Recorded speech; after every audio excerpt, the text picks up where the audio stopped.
Hello बच्चों, कैसे हो तुम लोग। पढ़ाया हुआ पाठ समझ में आ रहा होगा। पिछले वीडियो में हमने आपको वन विद्रोह के बारे में बताया था, समझ में आ गया होगा। अब आज इस वीडियो में बच्चों हम लोग जावा के वनों में हुए बदलाव के बारे में पढ़ेंगे, उसके बारे में हम आपको बताएंगे। जावा क्या है बच्चों? जावा इंडोनेशिया में स्थित है। जावा द्वीप जो है, पहले ये चावल उत्पादक क्षेत्र के रूप में जाना जाता था, लेकिन बाद में ये जावा क्षेत्र वनों से, जंगलों से आच्छादित हो गया। और यहाँ पर हम लोग उपनिवेशवाद के बारे में पढ़ रहे हैं ना बच्चों, तो यहाँ पर जावा में डच उपनिवेश था, यानी डचों का कब्जा था। और डच कौन थे? जर्मन। बच्चों, भारत की तरह ही सभी औपनिवेशिक देशों की यही स्थिति थी। इसके पहले अभी हमने आपको भारत की स्थिति के बारे में बताया था। अब आप जावा के विषय में बता रहे हैं, ध्यान से सुनिए। इंडोनेशिया जो था एक डच उपनिवेश था। डचों ने यहाँ पर आकर के वन प्रबंधन की शुरुआत करी, और जैसे भारत में था जहाज के लिए लकड़ी की व्यवस्था करना, उनकी आपूर्ति करना, वैसे ही अंग्रेज़ों की भांति डचों ने भी जावा से जहाज बनाने के लिए लकड़ी प्राप्त करना चाहा। और भारतीय वन कानून और इंडोनेशिया के वन कानून में अनेक समानताएं थीं। बच्चों, हम लोग जावा के वनों में हुए बदलाव के बारे में पढ़ रहे हैं। इसमें पहला बिंदु हमारा होगा जावा के लकड़हारे, दूसरा होगा डच वैज्ञानिक वानिकी, फिर सामिन की चुनौती, युद्ध एवं उन्मूलन, और आखिरी बिंदु होगा हमारा वानिकी में नए विकास। बच्चों, जावा में 1600 ईस्वी में आपको पता थी कितनी जनसंख्या वहाँ थी? बच्चों, 1600 ईस्वी में जावा की जनसंख्या 34 लाख थी। और वहाँ के जो उपजाऊ मैदान थे, वहाँ पे गाँव की संख्या भी बहुत ज़्यादा थी। और यहाँ के सारे लोग जो थे वो घुमंतू किसान हुआ करते थे। जैसे आपने भारत के उपनिवेश के बारे में जब हम पढ़ा रहे थे तो हमने बताया था आपको कि उसमें झूम कृषि चलती थी। ऐसे ही यहाँ जावा में घुमंतू किसान बहुत होते थे। और जावा में कलांग जाति के समुदाय के लोग थे। इस समुदाय के लोग कुशल लकड़हारे होते थे। इनके बिना सागौन की लकड़ी से इमारतों को बनाना बहुत मुश्किल काम था। इनकी निपुणता उसमें प्रसिद्ध थी बच्चों। और जो जावा के डच जो थे जावा में, उन्होंने जावा के वनों के साथ साथ कलांग समुदाय पर भी अपना अधिकार जताने की कोशिश की। उन्होंने सोचा हम इनके इस समुदाय पर ही अपना कब्जा कर लें और अपने हिसाब से हम इनसे कार्य करवाएं। लेकिन ये कलांग समुदाय के लोग जो थे, इन्होंने इनका विरोध किया और इन्होंने डच के किले पर, जो डचों का किला था, उस पर आक्रमण कर दिया। लेकिन डचों ने इनके इस विद्रोह को वहीं पर दबा दिया। तो बच्चों, आपको जावा के लकड़हारे के बारे में अभी हमने बताया। कलांग समुदाय के कुशल लकड़हारे घुमंतू किसान थे जो कृषि करते थे, खेती का काम करते थे, घूम घूम के जंगलों को साफ कर करके। और 1770 ईस्वी में कलांग जाति ने डचों के किले पर हमला कर दिया, किंतु डचों ने इनके इस विद्रोह को रोक दिया था, उसका दमन कर दिया था। बच्चों, अब हम आपको डचों की वैज्ञानिक वानिकी विधि के बारे में बताएंगे। वैज्ञानिकी विधि यानी कि जंगल को वैज्ञानिक ढंग से उसका प्रबंधन करना, उसमें योजनाएं बनाना, उसकी सुरक्षा संरक्षण का प्रबंध करना। बच्चों, इस तरह डच वैज्ञानिक वानिकी के बारे में हम लोग पढ़ रहे हैं। 19वीं सदी में डचों ने वन कानून लागू करके वनों पर तरह तरह के नियंत्रण स्थापित कर दिए, तरह तरह से रोक लगा दिए गए।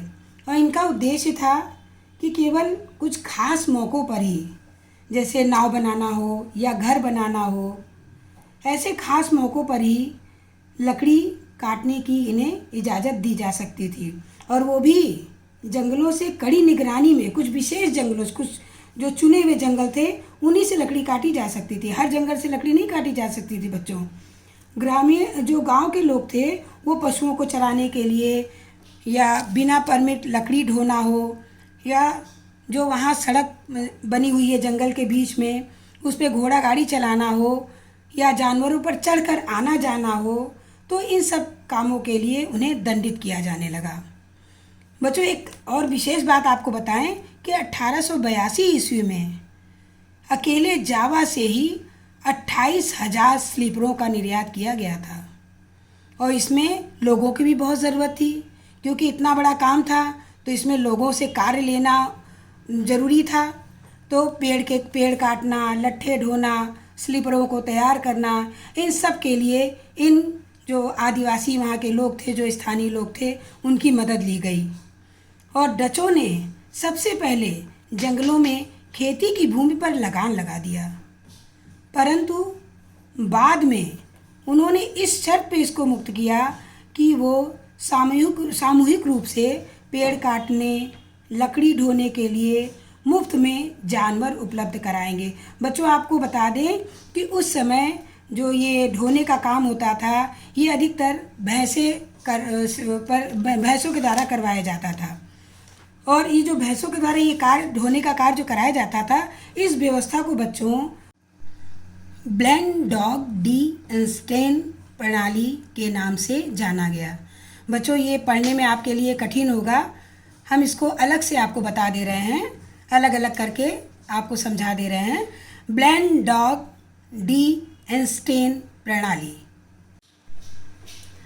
बच्चों अब हम डचों के वैज्ञानिक वानिकी के बाद अब हम सामिन का विरोध, इसके बारे में चर्चा करेंगे। सामिन जैसे बच्चों आपने अभी पढ़ा इसके पहले के वीडियो में, सीधू कानू, बिरसा मुंडा, अल्लूरी सीताराम राजू जैसे ये लोग सब नायक थे। इनके नेतृत्व में वन कानून के विरोध में जो आंदोलन हुआ था, उसी प्रकार डचों के विद्रोह के लिए जावा के सुरोंतिको सामिन ये आगे आए।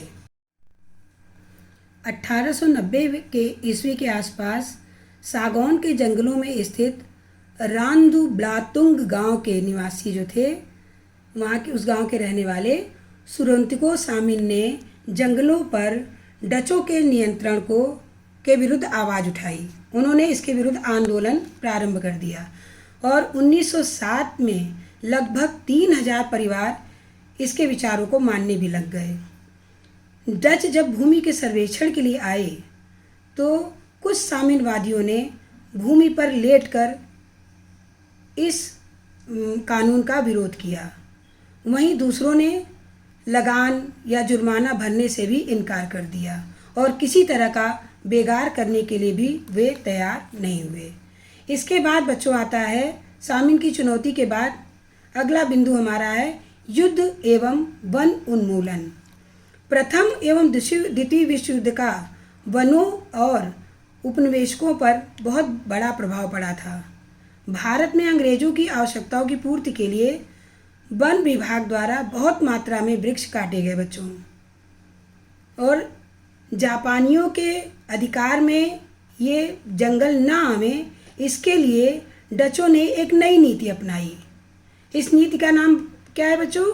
भस्म करो और भागो नीति, यानी कि जंगल को पूरा पूरा जला दो और भाग जाओ।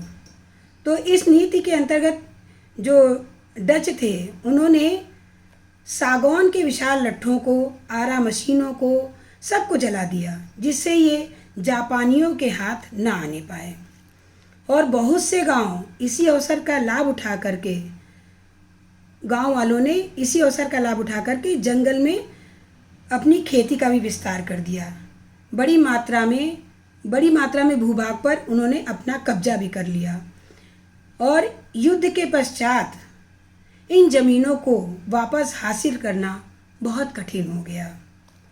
इस तरह बच्चों युद्ध एवं वन उन्मूलन के बारे में हमने आपको पढ़ाया। इसके बाद है वानिकी में नए विकास। और अब हम अंत में बच्चों वैज्ञानिकी वानिकी में क्या नए विकास हुए हैं इनके बारे में बताएंगे। जो जो नए विकास किए गए हैं, जो नए प्रयास हुए हैं, उनके विषय में हम आपको बताएंगे। 1980 के दशक में एशिया एवं अफ्रीका के सरकारों को यह लगने लगा कि वैज्ञानिक वानिकी और वन समुदायों को जंगल से बाहर रखने की नीतियों के कारण बार बार टकराव की स्थिति उत्पन्न होती है। इसके परिणाम स्वरूप वनों का संरक्षण अधिक महत्वपूर्ण लक्ष्य हो गया था। सरकार ने यह भी मान लिया कि इस लक्ष्य को हासिल करने में इन प्रदेशों में रहने वाले लोगों की सहायता लेनी ही पड़ेगी, क्योंकि ये बात उल्लेखनीय है कि मिजोरम से लेकर के केरल तक के वन केवल इसी कारण बच पाए क्योंकि यहाँ के ग्रामीणों ने सरना, देवरा कुडू, कान, राई इत्यादि नामों से पवित्र बगीचा समझ करके इनकी रक्षा की है। कुछ गांव के लोग वन रक्षकों पर निर्भर होने के अपेक्षा इनकी स्वयं पहरेदारी करते थे और इसमें सभी परिवार के लोग बारी बारी से अपना योगदान देते थे। बच्चों, इस प्रकार आज हमारा ये पाठ वन्य समाज और उपनिवेशवाद यहीं पर समाप्त होता है। उम्मीद करते हैं बच्चों आपको पाठ समझ में आया होगा, आपको पाठ अच्छा लगा होगा। तो इस वीडियो को ध्यान से आप देखिए, समझिए और अगर कहीं भी आपको कोई कठिनाई लगती है तो बच्चों आप मेरे व्हाट्सएप पर मैसेज कीजिए, मुझसे बात कीजिए। और अब इसके अलावा मेरे विद्यालय के अतिरिक्त अगर अन्य विद्यालयों के बच्चे भी इस वीडियो को देख रहे हैं, उससे पढ़ रहे हैं, समझ रहे हैं, तो उन्हें भी पूरी सुविधा है कि आप हमसे व्हाट्सएप पे आप हमसे पूछ सकते हैं, अपनी समस्याओं का समाधान कर सकते हैं। खूब मन लगा के पढ़िए, स्वस्थ रहिए, खुश रहिए।